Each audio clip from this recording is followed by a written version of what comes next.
What's good, everybody? It's your boy, O'Shea Duke Jackson, back at it again with another episode of The Celebrity Junk. And today we are talking about another struggle actress. Struggling it up.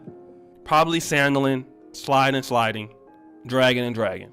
That is Tika Sumpter, okay? Again, this is another low-budget actress. I don't know who she is. She is struggling out there. I've never even really heard of her before. So the struggling must be real, okay? Supposedly, she's a producer. Supposedly, she's a model. I'm like I said, I've never heard of her. I only know about people who are talented. But, needless to say, she's done some things. Shout out to her. And she's 39, right? So she's about to hit the wall pretty soon. She is engaged, however, to Nicholas James, and Nicholas James he's a struggle actor too, right? He's not doing as good as Tika Sumpter. I mean, if any of you ever be like, who is Nicholas James? In fact, Dima, let's go ahead and play Who Wants to Be a Millionaire? Oh, Who Wants to Be a Negro Heir? A, have you ever heard of Nicholas James? B, no you haven't. C, who is that? Or D, all of the above? Jeopardy music! The answer is D, all of the above. Like, I don't know who this guy is, which is typical of when, they start swallowing it up, they always get to a guy that's doing less than him. Same thing like Serena Williams. She got somebody doing less than her. But be it as it may, she has some advice for black people who are in relationships with white partners, right? And, Eve talked about that. I did a video about that. She's having some rough times in these sorts of conversations and all of this. But Tika Sumpter, she had this to say, okay? Date music! Dear black interracial couples with a significant other who is white, raise his hand. We do not need to protect them. I promise they will be A-okay. They need to continue to fight for us. If they get offended when you talk about racists, you have a bigger problem on your hands. Give her a round of applause. Guys, and I'm kind of tired of talking about the same thing on this channel. I want to get back to doing something a little bit more different, right? But this is my last video talking about this. I promise this is going to be it.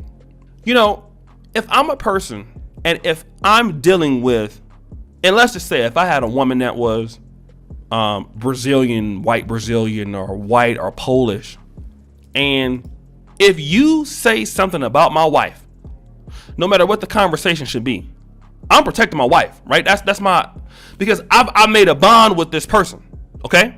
I told God, my family, I got a baby by this person, whatever. I love them. I'm just thinking in my mindset, okay? If you are with somebody that you do not need to protect, you don't need to be with them in the first place. See, don't all of a sudden try to disown them after you've been with them.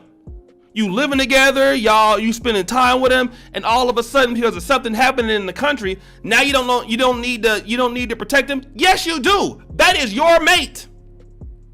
Don't try to make it separate now, because see, that's what you should have thought about beforehand.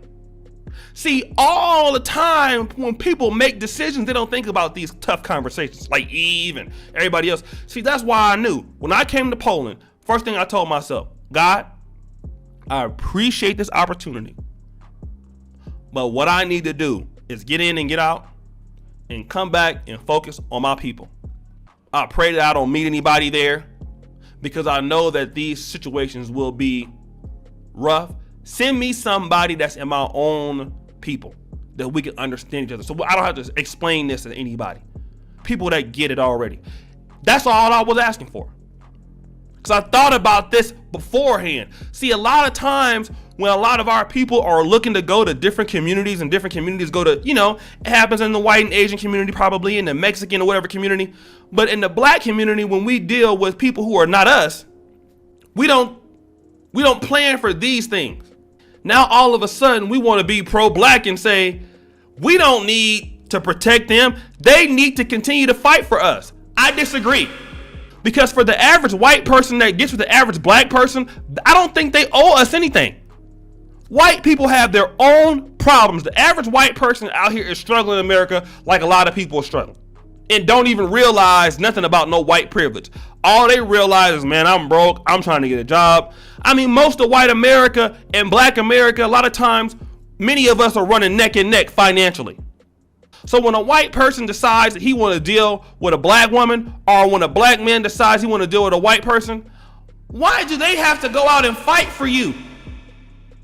Look at that statement. They need to continue to fight for us. So if you get into an interracial relationship, then all of a sudden the person that you're dealing with, they have to become a social leader on race.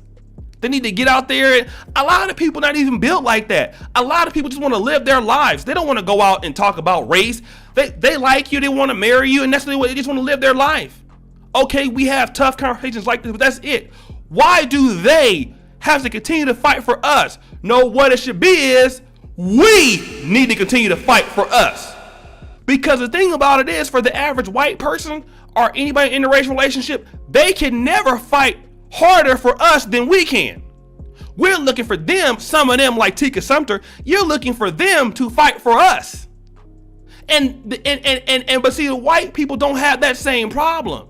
So they're not gonna get out there on the battlefield and put their gear on the behalf of blacks as much as we will do it. It's like owning your own business. Nobody will work as hard for you in that business but you.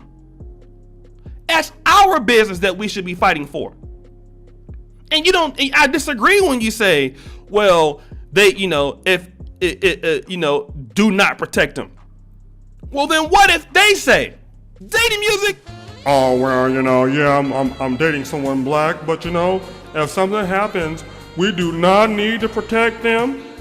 She will be A-okay. Then if you say that, all of a sudden, now you mad. Now you mad. Now you upset because the tables have been reversed. So then if you're a person that is, let's say, for example, if I'm a white woman or a white man, after dealing with this, it's like, okay, if I fall in love with a black person, now I have to be a damn lobby activist to do that. Well, is it easier for me just staying with my own people then? And I know that all people don't feel like that, but Tika Sumpter comes from a level of entitlement. And I'm telling you, that entitled attitude is what keeps us a lot of times behind. We need to be willing to put in the work. And then once we put in the work, it's easier for other people to want to help us. We do have white people that are sympathetic to the issues that blacks have, but people are not going to be receptive to it if you say, y'all need to fight for us. The average white person who don't have no money, they listen and they're like, what? Like, I'm broke. I'm having problems in America. Coronavirus has affected me. The average white person like, what you want me? I have to pay my mortgage. Okay? So the average middle class person, that's what's going in their mind. And we really gotta come back for this and say, if you are a person that's in an interracial relationship with a person that's not black, y'all need to, in my opinion, don't try to leave them out to dry. You better be trying to stick it with them, because you already made that decision already. If y'all didn't have that conversation about racism and all that before, then obviously y'all wasn't ready to get married. And this is the wrong advice. It's the wrong advice. It's not their problem to fight for you. I just like me coming over to Uganda and I talk about this. I tell the people all the time that I work with and all this stuff. If you want anything to get better where you at, you got to do it. African Americans can't do it. Kenyans can't do it. Indians can't do it. If you don't want it to be done, nobody gonna do it. You have to do it. And it's no different with us. We got to do it. So I just wanted to talk about that. I know a lot of people don't like my points of view on this and this kind of hardcore. But again, Tika Sumpter, like I said, that mentality has to stop. And guys, it's your boy O'Shea Duke Jackson. Subscribe at the bell. Check out the first comment pinned to the top. As you know, the buffoonery remains at all-time high. Check out the Black Men Are Perfect t-shirts. Really thankful for all you brothers out there. And as you know, the buffoonery remains at an all-time high. I am out.